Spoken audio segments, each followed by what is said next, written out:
The views and opinions expressed in this program are those of the individuals involved and do not necessarily reflect the official policy or position of Radyo Agri 90.1 FM management.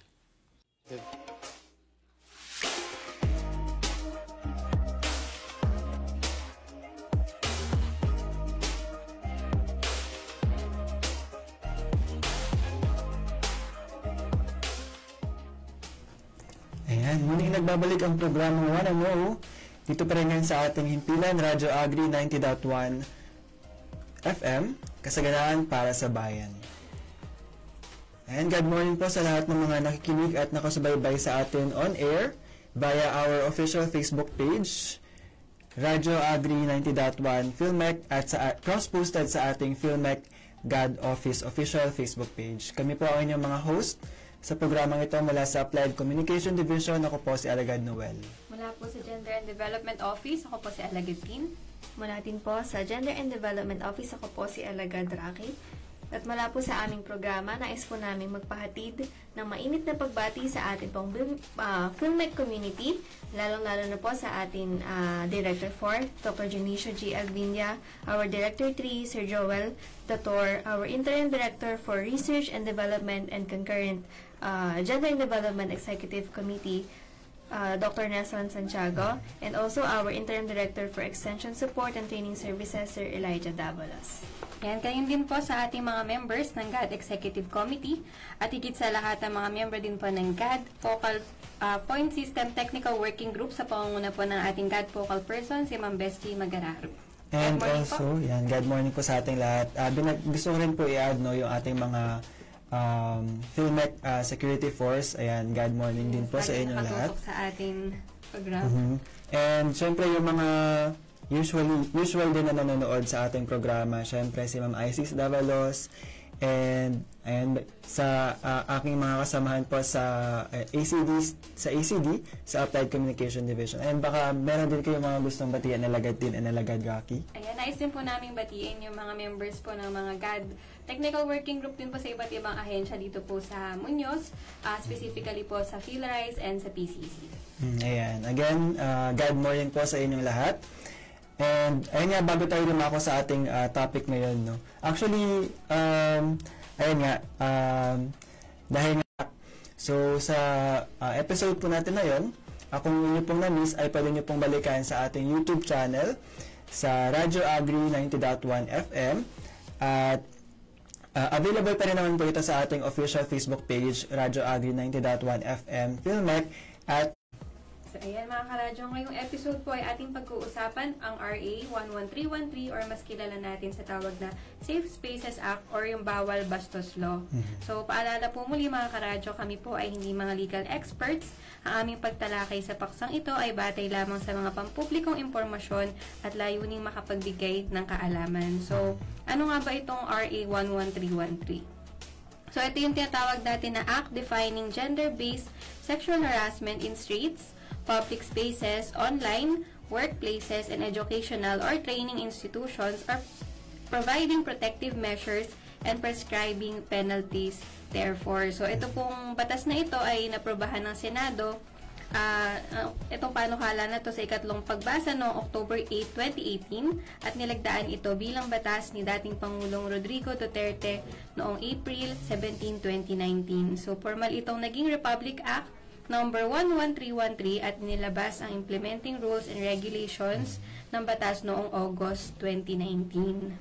Ayan. So, ang Safe Spaces Act po ay isinulong ni Senadora Risa Hontiveros, isang tugon sa patuloy na lumalalang mga kaso ng gender-based sexual harassment o yung tinatawag na nating GBSH na hindi saklaw ng mga naunang batas kagaya nga nung RA 7877 or yung Anti-Sexual Harassment Act of 1995. So, layunin po ng batas na ito na tiyakin na ang bawat espasyo, public man, private, or maging ang digital space ay ligtas at walang lugar para sa diskriminasyon, pananakot o pang-aabuso. Gayun din ang pagbigay ng legal na lunas sa mga biktima at itaguyod yung gender sensitivity education sa mga paaralan, kumpanya at pamahalaan. So, yun nga yung Safe Spaces Act o mas kilala bilang Bawal Bastos Law. So, Ayun. So, tandaan po natin, Safe Spaces Act, RA 11313 or Bawal Bastos Law. Siguro, sa mga karadyo agri natin na nakikinig na kasubaybay ngayon online and on air, baka napapansin din nila sa mga public na mga pampublikong lugar, no? Nakikita na nila to, or ayun, kung hindi pa nila nakikita, baka sana po magsilbing isang paalala itong episode namin, or magsilbing maging aware po kayo na meron ganitong batas.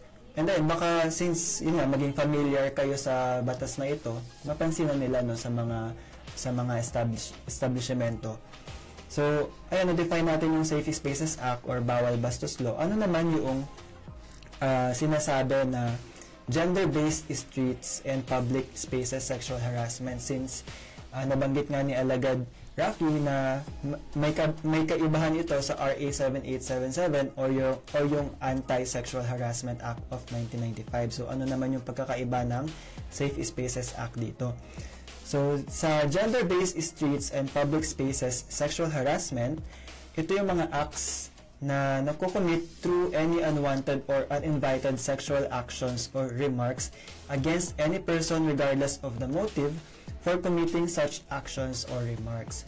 So, mamaya po ng mga karadyo agri, madidiscuss natin or ma-identify natin kung ano ba itong mga acts na to, and siguro in the future, no, or baka nagagawa natin to unconsciously. So, sana po, once na malaman natin yung mga ganitong information, maging aware na tayo, maging conscious na rin tayo sa mga sasabihin natin, sa mga gagawin natin towards sa ibang tao. Ayan. So, ano nga ba yung mga public spaces na tinutukoy under ng Safe Spaces Act? So, ito po, unang-una dyan yung streets and alleys, sa mga roads, sa mga sidewalks, buildings, even sa mga restaurants and cafes, sa mga public parks, of course, nandyan yung schools and churches, government or private office man yan, malls and public markets, transportation terminals and common carriers, public utility vehicles, spaces used as evacuation centers, public washrooms, private vehicles covered by app-based transport network services o yung mga Grab, even sa mga angkas, ganyan. And syempre yung mga recreational spaces na such as but not limited to mga cinema halls, theaters, spa, public street. Pero may isang grupo na mga kalalakihan na nandyan sa tabi, and then suddenly nag-comment sila na, uy, ang laki ang daming bakat. And then tumawa sila. And then nakatitig sa kanya as habang naglalakad siya. And then si babae naman ngayon ay naging uncomfortable and naglakad siya ng mabilis kasi nga gusto niya din makaalis dun sa ganong klaseng situation na medyo nakaka-offend, medyo nakakabastos. So, bakit nga ba to sexual harassment or bakit ito harassment? So, yung comment na yun ay unsolicited, so ibig sabihin hindi mo naman siya parang gusto na ma-receive, especially when you're just wearing jeans, t-shirt, yung parang nothing in sexual in nature. Pero, yun nga din, basta na-feel mo na you are offended by that, and then na-feel mo na unsafe ka dun sa environment, kagaya niya, it's a public space, so it will be considered as verbal harassment. Punishable yan under nga dito sa ating RA 11313 or yung Bawal Bastos Law. So, yun, kung meron tayong mga ganong na-encounter, pwede tayong mag-report sa pinakamalapit na PNP, Women and Children Protection Desk, or magsumbong tayo sa pamunuan ng pampublikong lugar na pinangyarihan ng insidente, tulad ng pampublikong gusali, sports center, paaralan, internet shop, at pamilihan. Kasi diba ano lang naman siya, naglalakad lang naman siya sa street na yon or alley na yon. So, nasa ano talaga, no? Nasa tao talaga siya kung... Sa isip ng perpetrator na mga mambabastos yan. Saka yun kahit ano sana yung suot ng tao, hindi yun permission para to do that kind of harassment. Yes. Tsaka nabanggit natin kanina, pabiro man o hindi. So, ayun, no, sana maging aware yung mga nakasubaybay sa atin ngayon sa ating sa nakikinig on air and online sa ating official Facebook page. So, yun nga sabi ko kanina, baka unconsciously natin nagagawa ito. So, at least in the future, alam na natin, hindi na natin siya gagawin. Recently, may mga nakikita ko or may dumaan sa sa feed ko na ganito kasi parang ang comment pa ng iba parang suggestive daw kasi yung suot niya. Parang alam mo yun, parang may parang parang ganon, parang ang naging victim blaming. Ayun. Parang ganon kasi bakit kasi naka-skirt ka? 'Di ba? Parang nasa public space ka pero bakit kasi naka-skirt ka? Parang ganon. So parang ang ng mga ibang tao. Siguro mga hindi sila aware or ewan, parang kasalanan pa ng ng victim yung siguro based na din sa observation ko ang mga gumagawa din minsan or yung mga nagsasabi yung mga nagko-comment na ganun is yung mga usually nasa older generation kasi sa generation natin ngayon iba na rin kasi syempre yung mga trends sa fashion ganyan pero ayun di ba nasa person din naman on kung paano niya dinadala yung sarili niya and nasa tao pa rin talaga kung yung sasabihin mo ba is makakabuti ba or makakasama. Ano yung iisipin mo pagka sa nakita mo lang ganun yung suot, diba? Ayun. So nasa isip din siya talaga ng tao. So next naman na na scenario natin is paghingi ng mga sexual na pabor kapalit ng mataas na marka o evaluation, sahod, or iba pang benepisyo sa trabaho, mas mataas man, kapantay, o mas mababa ang katungkulan ng mga nang-aabuso. So, sa scenario na ito, meron isang babae na sa food court siya, tapos kumakain siyang mag-isa, and then, suddenly, may lumapit na lalaki, and then, hindi niya pa kilala. Yun. So, in-approach siya sa table, ganyan. Tapos, ang sabi sa kanya nung guy, date tayo, libre kita coffee pagkatapos. Or, tapos, ang reply ng babae is, syempre, dinecline niya, pero pinilit pa rin ng lalaki. Sabi niya, sige na, hindi ka naman yata busy. Ganda mo parang, ayan, she visibly feels cornered and anxious. So, bakit siya naging harassment? Kasi katulad nga din nung kanina, it is unwanted. So, hindi unsolicited nga, diba yun?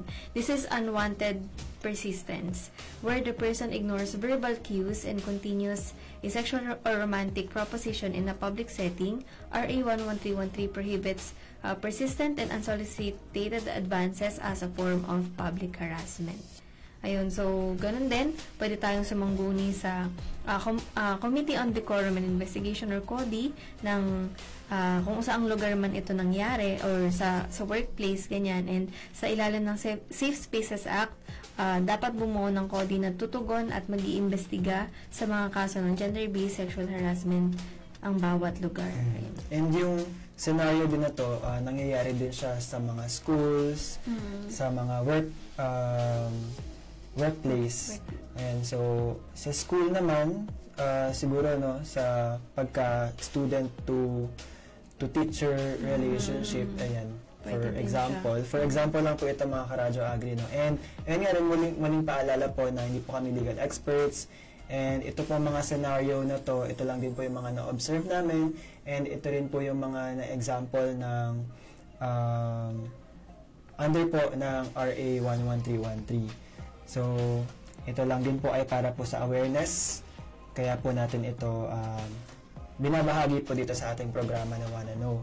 So, yun nga, nabanggit ko kanina yung sa mga school and workplace. So, for example, yung teacher or yung student is kinulang siya sa grades, ganyan. So, yung teacher naman, ito, pa siya, teacher pa siya. So, siya pa yung nag-suggest ng ganong comment na para tumaas yung grade niya, magde-date sila, or nasa yung mga ganong comments na parang nagsasuggest, na parang sexually suggestive nga. And even sa mga workplace, no, pag mababa yung evaluation, and so para tumaas or para dagdagan yung sweldo, ganun.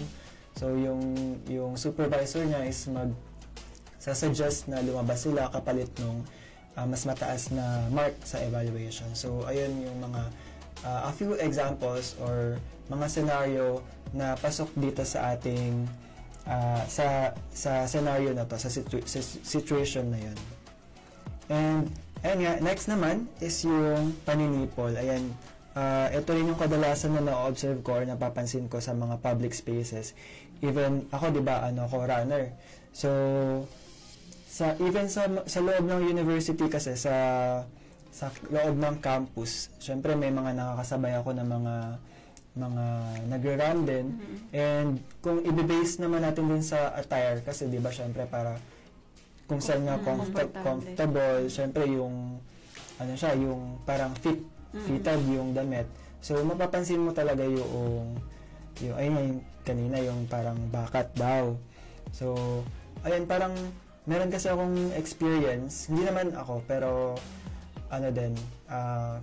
fellow runner. So nasa harapan ko siya. And then tumatakbo. Siyempre ako din peaceful na tumatakbo.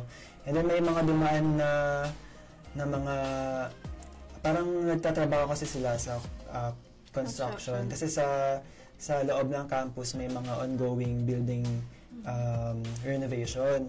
So ayun, may mga nung dumaan kami doon, may mga tao na yun nga, yung nanipol, parang ganon. Yung basta alam niyo na yun.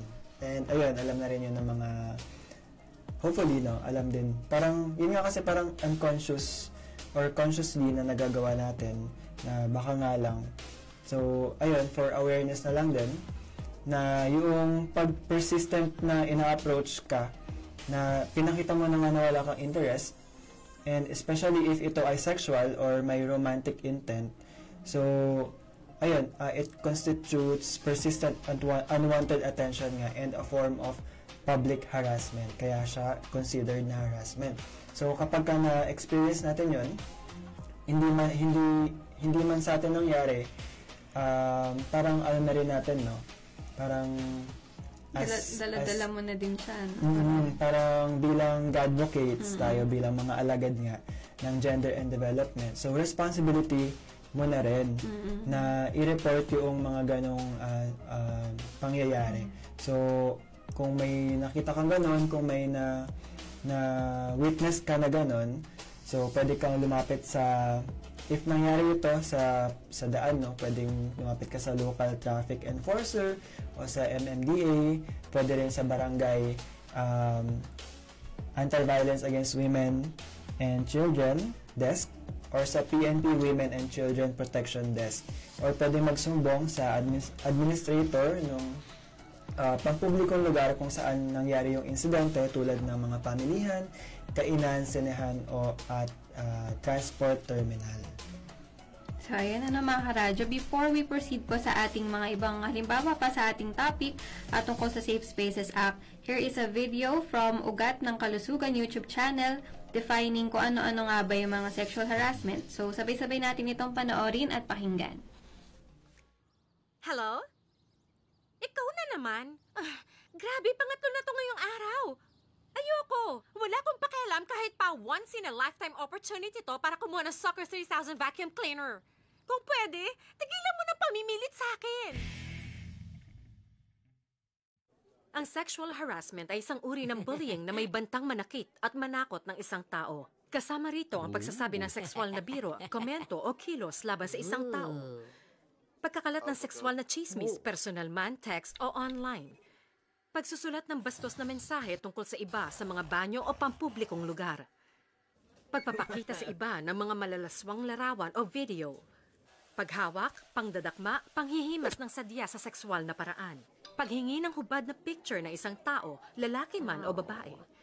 Panghubad ng damit ng iba, at ang sadyang pagdikit ng sarili sa iba sa sexual na paraan. Kung nakakaranas ng harassment, huwag mong sisihin ang sarili. Ang pag-iisip na hiling yon ng isang tao dahil sa ginawa niya, sinabi o dahil sa suot niya ay mali at hindi tinatanggap. Madalas na nakakatulong na simulan sa pagsasabi sa taong nanghaharas na tumigil. Ipaalam mo sa kanya na hindi okay sa'yo ang ginagawa niya. Kung hindi pa rin tumigil ang harassment, huwag ipagsawalang bahala ang ganong ugali. Kadalasan, hindi yun natitigil dahil lang hindi mo yun pinansin. Sa halip, magsumbong sa pinagkakatiwalaang nakatatanda. Ang agad na pagsasabi nagbubunga ng mabilis na solusyon. Magtabi ka rin ng mga patunay sa mga nangyari. para may maggamit ang paaralan o ang iyong pamilya kung gagawa ng legal na hakbang. Tandaan, walang kahit sino ang may karapatang guluhin o bastusin ka, kahit ano pa ang dahilan. Hanggang sa ulitin, huwag kalimutang bisitahin ako sa amaze.org o sa YouTube channel ko para manood pa. Kita-kits!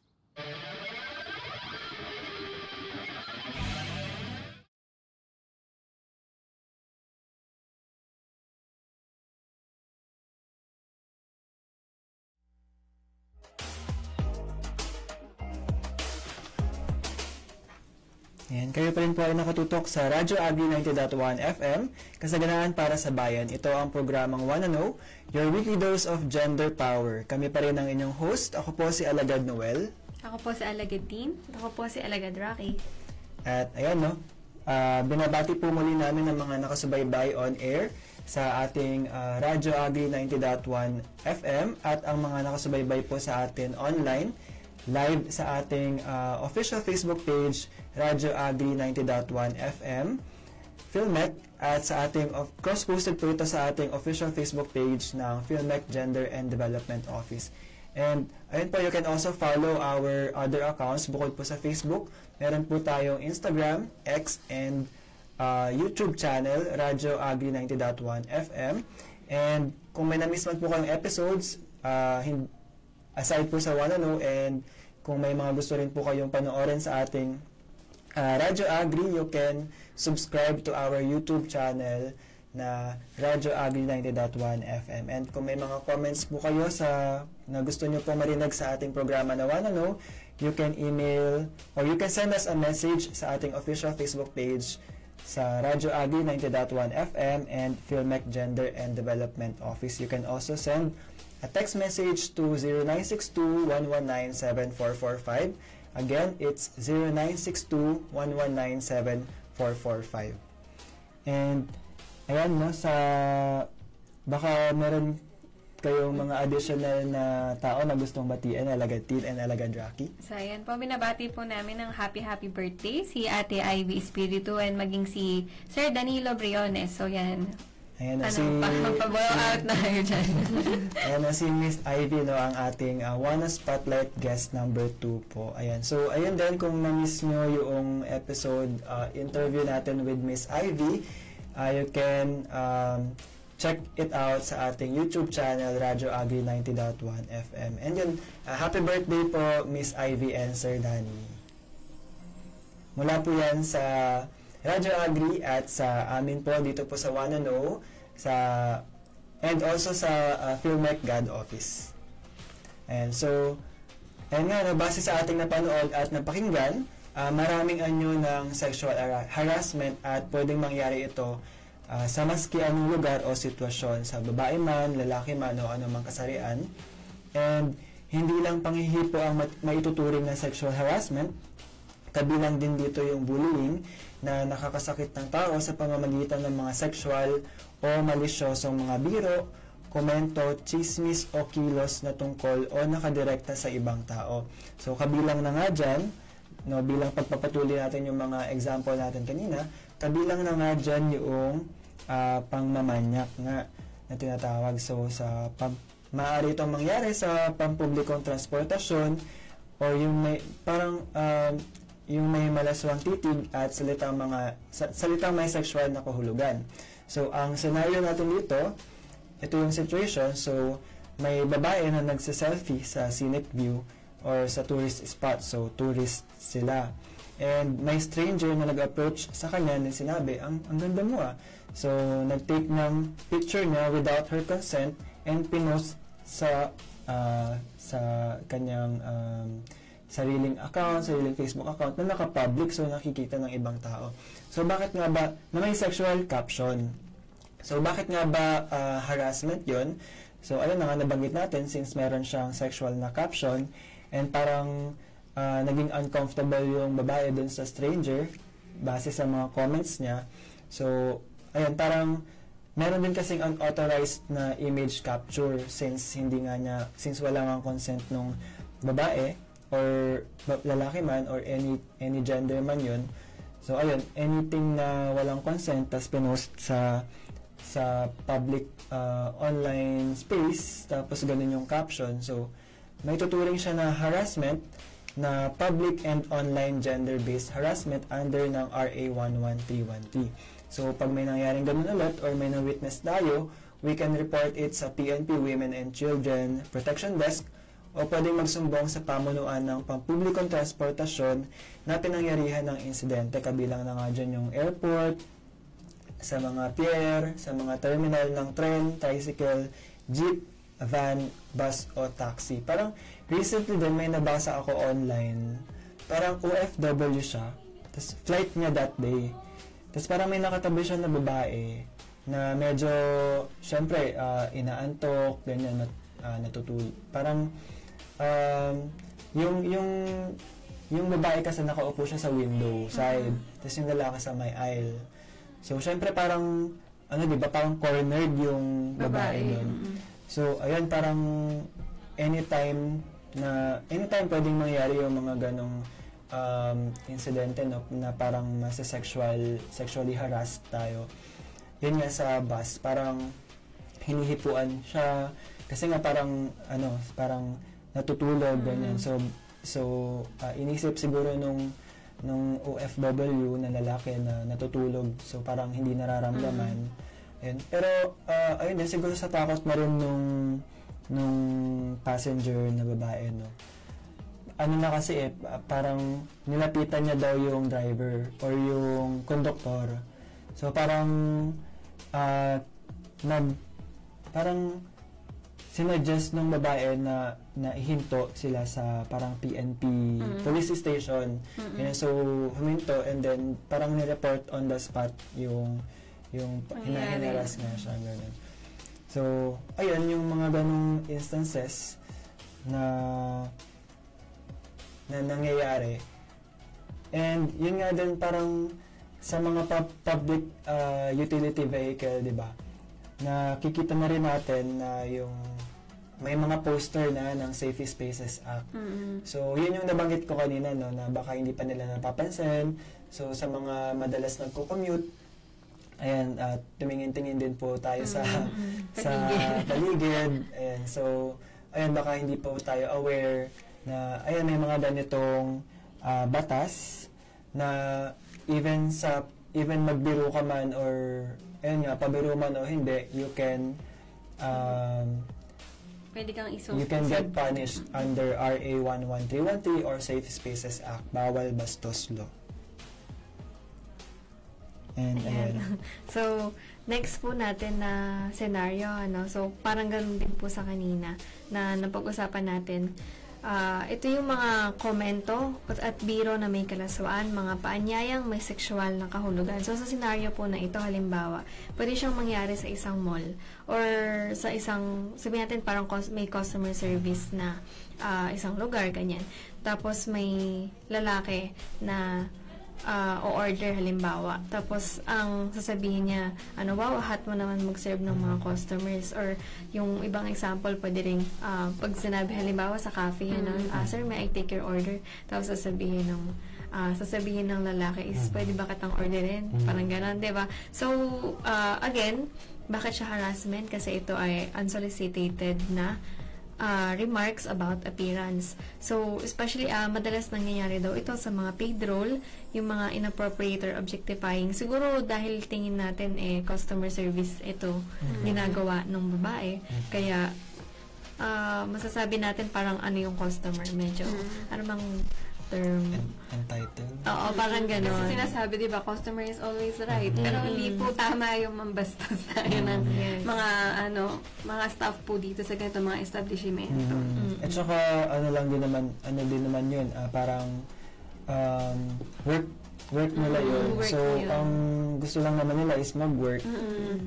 Parang list na nila na iisipin pa, less worry na nila yung gano'n na mangyayari sila sa gusto lang naman nila magtrabaho pero may isang tao na hindi aware or sadyang ganun lang talaga siya. So, ayun, parang 'di ba iba din yung effect sa'yo nun, sa psychologically, di ba? But, ayun, unfortunately nga, madalas sila daw yung mga nagiging biktima ng mga ganitong mga remarks, ganyan. And, ayun, so, harassment siya kasi, syempre, under public space harassment, nabanggit nga kanina yung mga public na spaces na covered nitong RA 11313. So, sa mga ganitong pangyayari, maaari din tayong sumangguni sa CODI, sa CODI ng kanilang workplace, and then sa ilalim ng Safe Spaces Act, dapat, ayun, nabanggit ko nga kanina, kailangan merong Committee on Decorum and Investigation yung isang workplace o yung isang lugar para sa mga ganitong pangyayari. And, additional, no, yung paggamit nga ng mga transphobic na salita, so mapanglait na po na o komento sa itsura ng isang tao. So, nangyayari ito sa mga male or sa workplace. Ayan, so, merong, for example, merong male office staff na tinitis yung female coworker niya.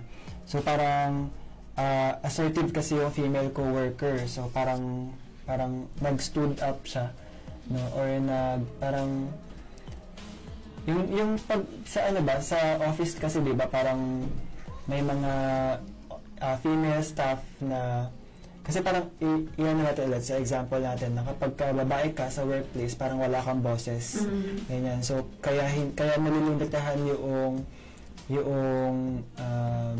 sarili nila na mag-suggest, ganyan. So parang itong female co-worker na to, parang nag-suggest siya ng something, tapos yung parang ano siya, palaban kasi siya, so ganun. So parang nag-comment yung male office staff na may balls, ganun. So parang merong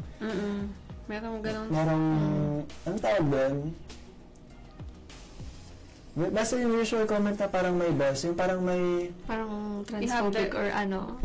Parang ang tapang mo, na ano, para siyang ina-attribute na yung ganong quality, dapat lang sa lalaki. Kaya sinabi siguro na meron siyang may balls. Yeah, so, ayan. And, yun nga, bakit siya considered na harassment? Kasi, although compliment yun na na parang palaban siya.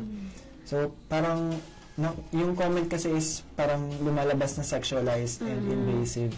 So, parang, yung paggamit mo ng sexual language to demean someone at work is workplace harassment. So, ayun nga, pag may na-witness tayo ngayon or nangyari sa atin yung ganoong scenario or situation, nandun tayo sa situation na yun, we can report it sa pinakamalapit na PNP, Women and Children Protection Desk, and yun nga, sa CODI ng ating workplace.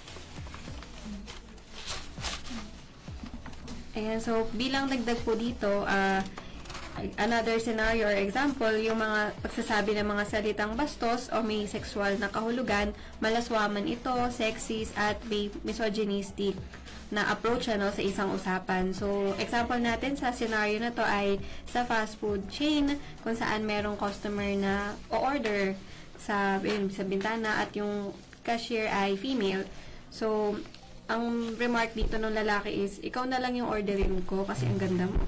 So, ito lang, politely, syempre dahil tayo nasa customer service, in-ignore niya, and then kinontinue pa din ng lalaki yung kanyang remark na parang gusto pa niyang makilala yung babae, and even after na sinabi niya na thank you, yun, parang meron pa din siyang ini-invade pa din niya, no? Parang persistent pa din yung kanyang kahit hindi naman ito ay tinatago nung isang tao bilang friendly approach lamang, ay pwede nating masabing harassment kasi ito ay nagko-constitute ng unwanted attention, kasi nga ikaw bilang staff gusto mo lang naman mag-serve sa customer mo at ibigay yung best na customer service na kaya mo i-offer, no? So, kapag po tayo ay nakaranas ng ganitong pang-abuso, so pwede po tayo mag-report sa PNP, Women and Children Protection Desk, or magsumbong sa pamunuan ng pampublikong lugar na pinangyarihan ng insidente. Specifically nga po dito sa mall, sa pasyalan, bar, spa, sinehan, at palengke. So, basta anything na naka-affect sa atin, emotionally, psychologically, na yun nga, parang pag-feeling natin na sexually harassed tayo. So, ayun, for awareness,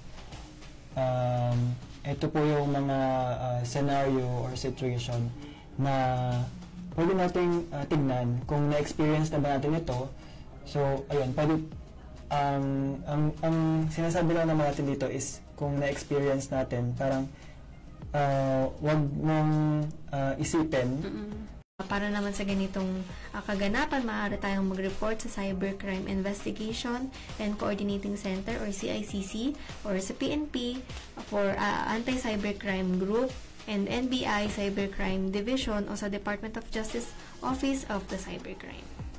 And yun nga, no, isa sa mga example din sa cyberstalking, ito based lang din sa observation ko, no, sa Facebook and sa TikTok.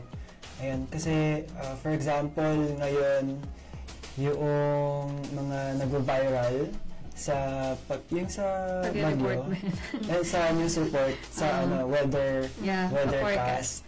So yun nga, may nag-viral na someone. So parang napansin kasi yung yung itsura niya, yung appearance, yung facial feature niya na poging araw. So mababasa mo, pag nagpunta ka sa comment section, mababasa mo yung mga comments, diba? Kumbaga, yung iba nakakatawa pa pwedeng sakyan pero may mga iba kasi na sinasabi. Talagang merong mga, hindi naman below the belt, kumbaga parang medyo nakakabastos na siya, tas kahit na lalaki yung tao, parang hindi siya appropriate na may mga ganun jokes. Although gets naman natin na gusto nga lang ng mga tao na magkaroon ng good time, ganyan, biro-biroan, pero at the same time, di natin alam baka ito mga biro na ito meron ng implication lalo na sa psychological or mental health ng tao, kasi yung mga ganitong klaseng mga harassment or yung mga pang-aabuso yung madalas talaga nangyari kasi physical abuse madaling makita. Pero yung ganitong mga scenario na hindi natin siya nakikita, yung nakakapag-inflict lang siya ng pain nga sa atin, emotionally, mentally, ito yung mga madalas talaga nangyari kasi mga tao hindi nila nakikita na ito pala may epekto dun sa tao. So yun, isa siya sa pinakamahirap na hilumin, yung psychological or mental abuse, ganyan. Yes. And yun nga din, nasa atin na rin, nasa sarili na rin natin kung yung comment ba na ipopost natin is makakabuti or makakasama ba yun. So, ayun this is for awareness lang din po ulit mga Karadyo Agri. We are not legal experts, so ito lang po yung mga information na nakalap namin available sa public online. So, ayan, so since wala na tayong na mga Karadyo Agri, Alagad din and Alagad Gaki, actually meron pa tayong i-discuss pa sana. So, ano ba yung mga penalties ng gender-based sexual harassment in streets and public spaces? So, meron kasi tayong tinatawag na verbal, GBSH, demonstrated, or yung pag-stalk, or yung sa physical advances such as touching, or ayun yung parang panghihipo. So may kasi yan, may respective penalty. Depende po yun sa mga nabanggit namin kanina. So since wala lang tayong time, you can visit na lang our official Facebook page, Filmec CAD Office, kasi meron tayong ni-launch na bago nating series sa ating Facebook page na God Bits. So ayan, ipopost po namin ito online. You can like and follow our official Facebook page, Filmec God Office, or sa atin pong Radyo Agri 90.1 Filmec.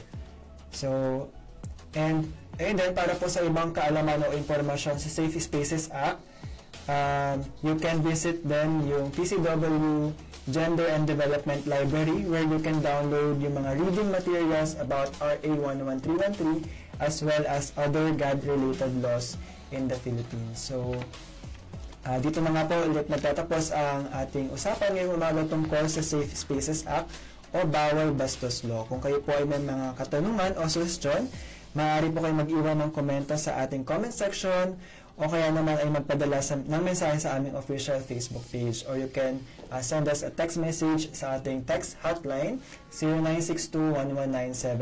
0962-1197-445. And muli, kami po ang mga alagad sa Gender and Development at ito ang programang Wanna know your weekly dose of gender power. Kami po ay magbabalik sa aming next episode. Dito pa rin sa ating himpilan, Radyo Agri 90.1 PhilMec, kasaganaan para sa bayan.